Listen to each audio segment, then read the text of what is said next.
Bom dia! Hoje nós vamos falar sobre a produção editorial da editora Irmão Gerald. Nós temos 4 médiuns ativos, 2 médiuns em larga produção e 2 médiuns em preparação. Eles iniciaram seus trabalhos no grupo de varredura Irmão Gerald, que estão sob a tutela, sob dirigência do nosso bom Jean Paulo. Eles iniciaram seu treinamento de maneira distinta. O Jean havia iniciado um processo de repetição dos trabalhos aos moldes de Allan Kardec, testando as mediunidades dos médiuns que trabalhavam com ele. Quando ele fez um exercício de psicografia, esses médiuns começaram a psicografar de maneira muito produtiva, como eu disse, mas de maneira bem distinta. Um deles psicografava sozinho, às vezes até na própria casa, ouvindo música, Eu conversei com ele a respeito disso. E ele é uma pessoa diferenciada, ele é um copyright, ele trabalha com publicidade e marketing, então ele escreve bem, O outro médium era a tecnologia da informação, ele já não escreve tão bem assim. Ele se expressa bem, mas não escreve tão bem. E as psicografias com características bem distintas. Nenhuma dessas psicografias mecânica, aquela que o médium não sabe o que está sendo escrito. São psicografias em que a espiritualidade utiliza do arcabouço mental desses médiums, com os seus atributos, com as suas formações. Nesse médium, que é um copywriter, que é uma pessoa que já escreve bem, os capítulos dos livros são capítulos curtos. E apesar de ter profundidade no que ele escreve, em conversando com ele, ele falou: meu irmão, eu não consigo ficar conectado muito tempo. Já o outro médium, que é da tecnologia da informação, ele consegue escrever capítulos longos e consegue escrever durante muito tempo durante o dia. Mas a psicografia dele tem algumas características bem distintas. Eu pego as psicografias dele e o início é como se ele estivesse aquecendo, como se a espiritualidade estivesse se conectando e alinhavando essa conexão. Olha que interessante, Então você vê que ali ele está escrevendo e tem interferência dele mesmo, do médium mesmo nos escritos. Em dado momento você vê que pega um ritmo, entra no assunto de maneira mais apropriada e se aprofunda. E ali ele segue por vários capítulos, inclusive, mas dá para perceber aquele capítulo que ele iniciou a sua psicografia. O mais comum mesmo é que a espiritualidade se utilize dos seus atributos, com uma forma intuitiva inicialmente, até que em dado momento você tenha certeza que não é você mesmo que está escrevendo. E tem exercícios para isso, a gente pode falar a respeito, Você pode trabalhar a livre escrita que a gente fala normalmente para o médium treinar. Você começa a escrever sobre um assunto que lhe vem à cabeça, vai discorrendo. Em dado momento você nota que estão vindo assuntos e coisas ali que você não pensou, ou que você não tem um conhecimento, ou que você não tem uma profundidade, Eu tenho um bom amigo que quando ele está iniciando esse processo de exercício, de aquecimento, ele escreve em letra de forma. E a hora que ele aquece, ele escreve de maneira cursiva, que ele não gosta da letra dele de maneira cursiva. Então, quando ele vê, ele já está escrevendo de maneira cursiva, ele está concentrado ali, ele já está escrevendo de maneira cursiva. É onde ele dá a diferença, onde ele vê a diferença entre o que ele estava escrevendo e aquecendo e quando a espiritualidade amiga, e tomara que seja amiga, conseguiu uma sintonia mais precisa, uma sintonia mais forte. Mas essa escrita mecânica, igual a gente vê nos vídeos do Gasparetto na internet, ele desenha um quadro com um pé, desenha um outro quadro com outro pé, escreve uma coisa com uma mão, escreve outra coisa com a esquerda.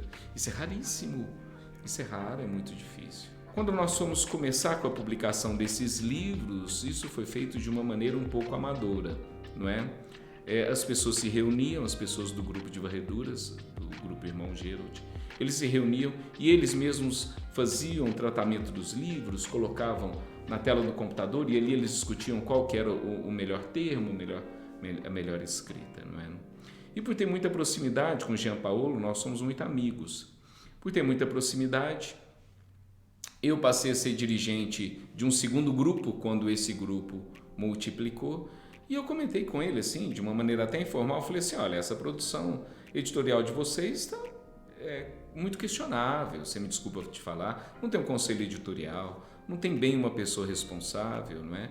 E aí acaba que as pessoas fazem um trabalho de uma maneira amadora e isso aparece na obra, não tem um registro, não é? E ele falou, não, então você faça a produção editorial para mim. Eu falei, olha, eu não tenho preparo para isso, não é a minha formação. Ele falou, não, mas você se prepara. E foi quase que uma intimação, né? Eu falei, então eu vou me preparar, não é? Depois de muito discutir, claro que eu não vou entrar nesses detalhes, mas depois de muito discutir com ele, e nós somos do tipo de amigos, não é? Que, como os homens fazem amizades, nós julgamos, criticamos e xingamos um ao outro sempre que a gente se encontra, não é? E somos os melhores amigos. Eu vejo dessa forma. Então a gente está sempre brincando, criticando, zombando um do outro, né? Aquela amizade masculina, deletéria, né? Quem tem bons amigos não precisa de inimigo. Então, de inimigos, perdão. Então foi dessa forma que a gente foi discutindo sobre a editora e chegamos à conclusão que seria eu mesmo. E aí eu comecei e falei, bom, eu tenho que entender do processo agora de maneira profissional. Então eu comecei a fazer cursos, existe uma linha da Unesp, da Universidade de São Paulo, e da Universidade do Estado de São Paulo. E eles têm um departamento que se chama Universidade do Livro, e pela internet você vai fazendo cursos. E são cursos de altíssima qualidade. Mesmo para quem já trabalha na área, né? Para mim que não trabalhava, poxa vida, foi um desafio, mas foi maravilhoso, né? Os cursos são muito bons. Existe uma outra entidade que também oferece cursos que se chama Casa Cultura. E eu também fiz cursos pela Casa Cultura e fui me preparando. Mas assim como você aprende a andar de bicicleta andando de bicicleta, a gente continuou com a produção dos livros, os livros não paravam. Quando chega o manuscrito, né, esse manuscrito passava primeiro pelo dirigente da varredura. Primeiro que ele fazia gosto de poder digitar esses textos manuscritos. Era uma coisa pessoal dele. Em segundo lugar, ele escreve bem, ele lê bem e é uma pessoa que tem uma cultura em vulgar. Então era de bom alvitre, era um excelente auxílio ele pegar esse texto duro, seco e ele fazer, vamos dizer assim, uma digitação, mas já tratando o texto. Ele fazia um tratamento do texto.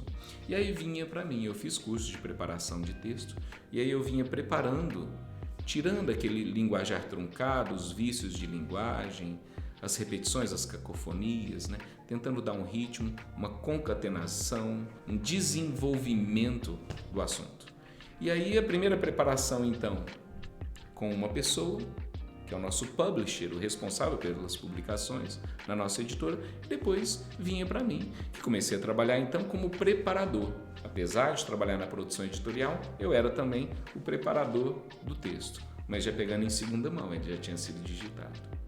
Eu fazia uma preparação, faço ainda essa preparação, terminei a preparação, o que eu faço? Eu mando esse texto para um diagramador. Esse texto precisa entrar num formato, vamos dizer assim, um formato de imagem. E ele tem que ficar gostoso de ler no que diz respeito à visualização, à parte física do livro. Mesmo que seja no iPad, no iPhone, mesmo que seja eletronicamente. Você pode se inscrever como pessoa física, eu me inscrevi pela editora, não é? Eu ainda não estava muito confiante em ser editor, então fui colocando tudo em cima da editora. Hoje não, hoje eu me assumo mais como editor dos livros. Então me inscrevi na Câmara Brasileira do Livro e aí com isso eu registrei o livro, ele é registrado. O copyright, né, vamos dizer assim, os direitos autorais do livro, os autores passaram para a editora, são livros psicografados, então eles acharam por bem não receber pelos livros e eles passaram esses direitos autorais para a editora. A editora não tem fins lucrativos. Então, quando nós vendemos os livros é para que a própria editora possa se gestar. E daí para frente vem o sumário, né, com tudo aquilo que compõe o livro, né, principalmente. A gente gosta muito de fazer assim, uma apresentação do livro, a gente gosta de fazer o prefácio, uma introdução, então a gente dá uma exageradinha nisso, explicando bem o que é o livro, colocando às vezes alguma coisa do autor ou do movimento. Consegui isso, eu faço uma página de orientações para o meu diagramador. O meu diagramador nem sempre ele está alinhado àquilo que nós estamos fazendo, né? Como que eu consegui esse diagramador? Como que você consegue? Existem diagramadores que trabalham como freelancers na própria internet. Então você pode contratar esses diagramadores. As próprias gráficas e outras editoras trabalham com diagramadores. Então quando você vai trabalhar com uma gráfica, você pede orientação também. Os nossos jornais, as nossas revistas, né, aqui da cidade, também têm diagramadores. Mas o diagramador de um livro normalmente tem algumas especificidades. Como um dos nossos psicógrafos tem uma empresa de publicidade e marketing, ele tem o diagramador dele. E aí eu achei por bem conversar com esse diagramador. E a partir de então, ele, que não era um diagramador específico para livros, ele passou a discutir com a gente qual que seria a melhor forma, começou a se especializar também, e com isso nós crescemos juntos. Então hoje eu tenho um diagramador que é freelancer, ele não é contratado da empresa, mas ele trabalha como diagramador, dando inclusive uma cara para os nossos livros. Ele não é ilustrador, o meu diagramador. Ele não é ilustrador. Ele é diagramador.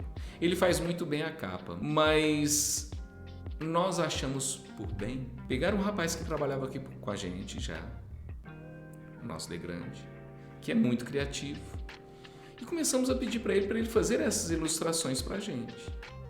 Então hoje nós já mandamos para o nosso diagramador a ilustração para a capa. Ele não precisa fazer. Damos liberdade às vezes para ele fazer, tem hora que dá certo, tem hora que a gente prefere de uma outra forma. Ele acata também muito bem e assim a gente tem trabalhado. Então nós temos um outro freelancer, vamos dizer assim, mas que trabalha com a gente, que é o Degrande. Ele faz a ilustração da capa, né, ele dá a imagem e o nosso diagramador faz. Entendo em PDF ou qualquer arquivo de imagem pronto, o livro diagramado, eu passo para uma revisora que é contratada por nós. Ela digita alguns áudios das nossas sessões e ela faz a primeira revisão. Eu posso só com uma revisão já publicar o livro, mas nós acabamos fazendo 2 revisões. Ela faz a primeira revisão, me passa essa revisão. Pego esses documentos concomitantemente, a hora que eu passo para essa minha revisora, eu já passo para a gráfica fazer o orçamento. Só que a pessoa que trabalha na gráfica e que tem parceria com a gente, por ter muita proximidade, ela acaba lendo o livro e fazendo uma revisão também. E por incrível que pareça, quando eu vou cotejar, quando eu vou comparar as 2 revisões da minha revisora com a Cris, as revisões são distintas. O que uma vê, a outra não vê. O que a outra vê, nem sempre batem. Então me ajuda muito na melhoria da qualidade do livro. E aí o pessoal da gráfica me manda o orçamento com essa última revisão e eu pego da minha revisora a revisão, faço, junciono, converso com o publisher, converso com os psicógrafos sobre o formato do livro. Eles dão o palpite deles, as orientações e tudo mais. Vou de novo no diagramador e falo, última diagramação, último ajuste. Então, no nosso orçamento, quando eu fecho com ele, está fechado ele fazer a diagramação inicial e fazer a correção final. A menina da gráfica me pede algumas coisas, né? Eles me pedem, por exemplo, que eu altere a imagem, o tamanho da imagem, a gente discute sobre imagem, sobre o miolo da página, o miolo do que foi escrito. Tem toda uma diferença, as margens, o tamanho da letra, o formato da letra, se essa letra é paga ou se não é. Tudo isso dá muita diferença. E aí, em isso estando pronto, eu mando para o diagramador corrige para mim e eu pego e passo para a gráfica. Teve um dos livros, que o Jean me chamou e falou assim, olha esse defeito desse livro.